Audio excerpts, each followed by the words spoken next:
আসসালামু আলাইকুম রহমতুল্লাহ বরকাত। আমরা জনগণ হইতেছি গিয়ে আলের বলদ, যেটাকে বাংলা ভাষায় বলে আলের বলদ। যারা সাধারণ জনগণ ছোটোখাটো নেতাকর্মী মানে রাজনীতি নিয়ে স্বপ্নের দেখি যে আমি রাজনীতি হয়ে যাবো, রাজনীতিবিদ হয়ে যাবো, বা এলাকার কাউন্সিলরের সাথে চলাফেরা করি, এলাকার মনে করেন যে একটা সভাপতির সাথে চলাফেরা করি, মনে করেন যে আমিও নেতা।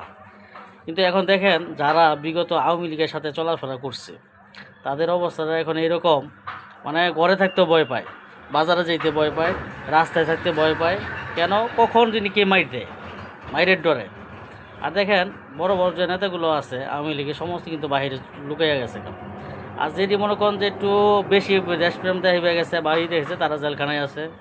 আর মনে করেন যে যারা তাদের সাথে হাত করে মনে করেন যে 15-17 বছর চলাফেরা করছে, তারা এখন মনে করেন যে আছে কি রাজার হালে। তো উত্থান পতন যেটাকে বলা হয়। তো এখন দেখেন এক একটা দল যেরকম আছে, আমরা যদি বিগত 17 বছরে দেখি তাহলে সবচেয়ে নির্যাতিত হয়েছে জামাত ইসলাম।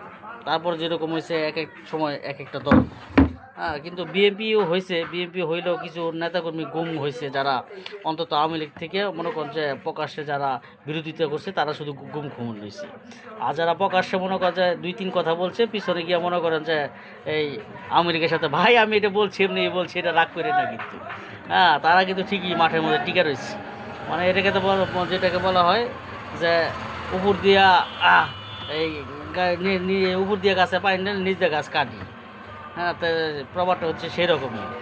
এখন দেখেন নির্যাতিত হয়েছে কি বাংলাদেশে, মনে করেন যে আপনার মিটিং মিছিলের ভিতরে যারা বিগত দিনে গেছেন তারা মনে করেন যে হয়তো অনেক মায়ের কুল খালি হয়ে গেছে গা, অনেক মায়ের মনে করেন যে বুক খালি হয়ে গেছে গা, অনেকটা পরিবার ধ্বংস হয়ে গেছে গা। তো এখন তাদের কি হলো, তারা কিন্তু কোনো কিছু না। এই আপনার যদি পরিবার যারা আপনার মনে 13 তারিখে যেরকম আওয়ামী লীগ একটা এই ডাক দিছে, তো এই মিটিংয়ের ভিতরে যদি কেউ আয়সা যদি মারা যায়, তারাও তো ফ্যামিলি আছে, তার বাচ্চা কাচ্চা আছে, তাদের দেখভাল কে করবে?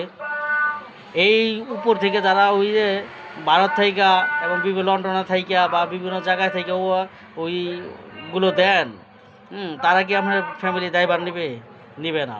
অথচ ভাই যা যেরকম করে আসেন, যার যার কাজের মধ্যে থাকেন, কারণ এই মিটিং মিছিল আসলে রাজনীতির ফায়দা। তাহলে দেখেন মির্জা ফখরুল এখন কি বলতেছে, জামাত যখন দলে ছিল তখন মনে হচ্ছে জামাত খুব ভালো ছিল, এখন জামাত আলাদা হয়ে গেছে, বিএনপি আলাদা হয়ে গেছে। এখন মির্জা ফখরুল বলতেছে আওয়ামী লীগের প্রতি আমাদের কোনো বিন্দু পরিমাণ আক্রোশ নেই, তাদের মামলা সব তুলে নিব। তাহলে বিগত দিন তো আওয়ামী লীগের কাছ থেকে মনে করেন তারা প্রতিহিংসার শিকার হয়েছে। তা মির্জা ফখরুলের কথা আপনারা সবাই মনোযোগ দিয়ে রাজনীতি করবো না। আমরা একটা ভালোবাসা, সৌহার্দ্য, সমৃদ্ধি নিয়ে আমরা চলতে চাই। যত মামলা আছে আমাদের বিরুদ্ধে আমরা সমস্ত মামলাগুলো তুলে নেব।